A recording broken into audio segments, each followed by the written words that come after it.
Poultry farmer Gauteng is battling to keep up with the increasing demand for eggs in the country at the moment. Major shortages have been reported in the country due to avian flu. Millions of chicken have been culled as part of the efforts to contain the outbreak. I think with us, we're not such a large-scale farmer. We do about 28 trays a day. So we're still able to actually meet our customers' demand, basically. And the only thing now is that the demand is actually rising. And unfortunately for us, we're not able to procure more chicks so that we can actually make more eggs. And as well, like for instance now, we could have been ready to slaughter our broiler chickens, but we unfortunately can't because we can't take the risk. So that is what is hitting us a bit bad at the moment.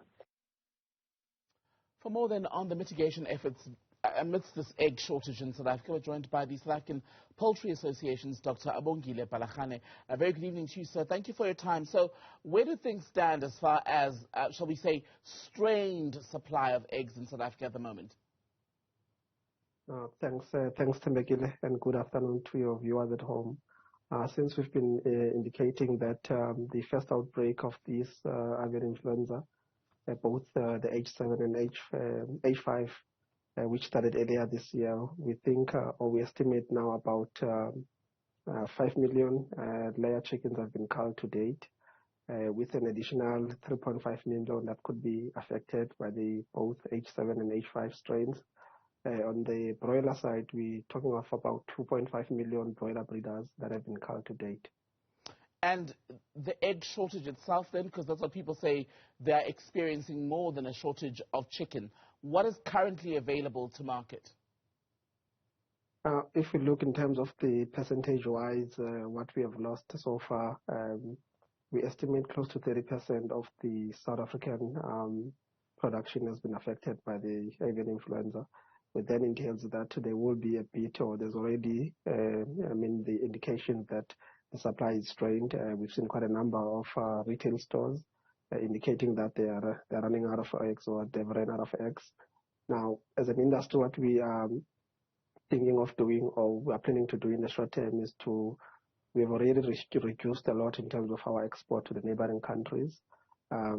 We are fast-tracking the importation of liquid and powder eggs, which are mainly used for the industrial purposes.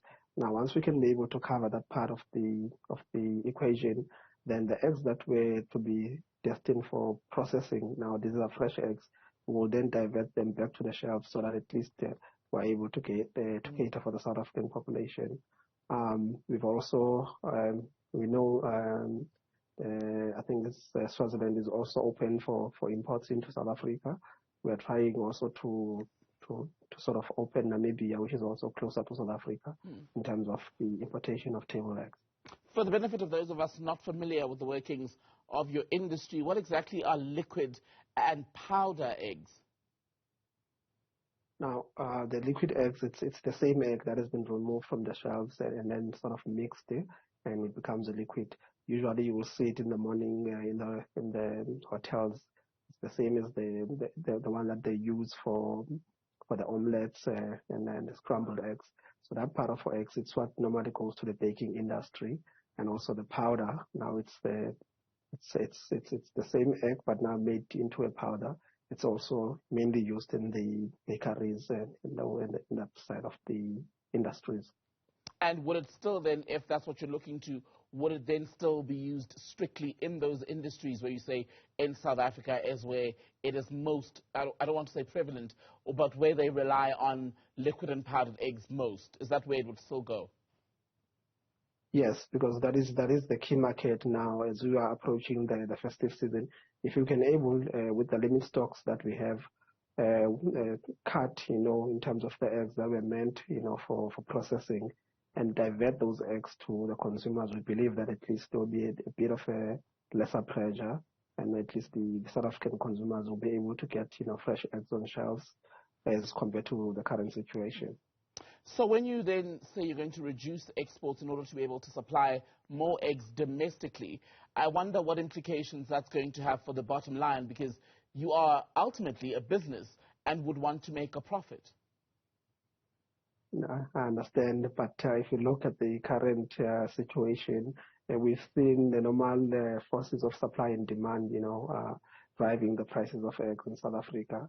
We've seen in some areas the prices are already increasing. So you'll make more. Of course. You'll make the same money because we are paying more. Exactly. So the South African market is good at the moment. We don't see any producer, exporting any eggs at the moment. Mm-hmm. And how much higher do you see the price of eggs going in South Africa currently under these conditions? Yeah, because of issues of the Competition Commission, SAPA, we're not into the space of prices, so I wouldn't wish to comment on prices and, perhaps instill fear to the consumers. But of course, the normal supply and demand forces, those are the key issues that drive the prices. So as SAPA, we're really not into the space of, determining the prices or setting up prices in the trade. And until supply is able to keep up with demand, we're going to see these prices go up. Yes, you're not involved in that, but key to that is getting this bird flu outbreak under control. Is it your sense that it is under control? I mean, you were telling us earlier, 5 million chickens culled so far. Yeah. So maybe let's give a better explanation. With the normal strain of South Africa, which is the H5 strain, we knew around this time usually it goes down. So this is the third time we are hit by the avian influenza in South Africa since 2017. Now, with the H7 strain, which started around June this year, which is mainly dominant in Gauteng and Mpumalanga, we've noticed even if you apply the highest measures of biosecurity, the H7, it appears that it still penetrates the farm. We're not certain whether it's also moving through the wind. So we are learning this H7 strain, and we still apply the high levels of biosecurity on farms. So for the long-term solution, as we have started the discussions with the government, we are hoping that soon we'll see the vaccines used in South Africa for both strains. But at the moment, the H7, it's something very complicated.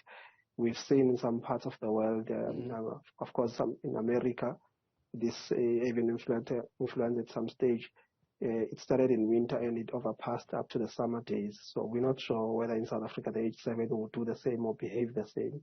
But we are monitoring the situation at the moment. So if I'm hearing you correctly, Doctor, what you're saying is that it could be many more months ahead of dealing with the strain and that it's not at this stage under control.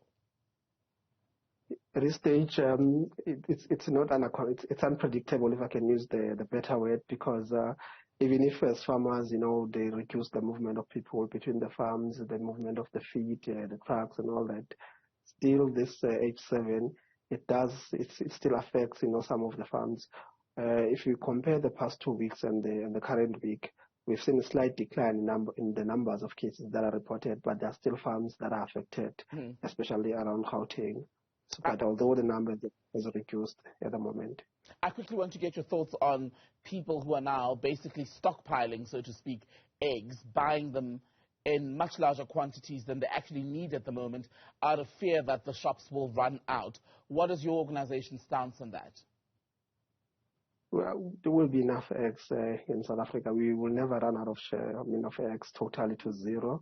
We are trying by all means, to mitigate that situation. At least we still have about 70% of the chickens that are giving us eggs on a daily basis. So under normal circumstances, we've got about 27 million layer hens that gives us eggs on a daily basis. 5 million of that is already out. We estimate the other 3 million might also be affected. So there's still some birds available, and fortunately, what we have done now, we have already started to think about, restocking those farms.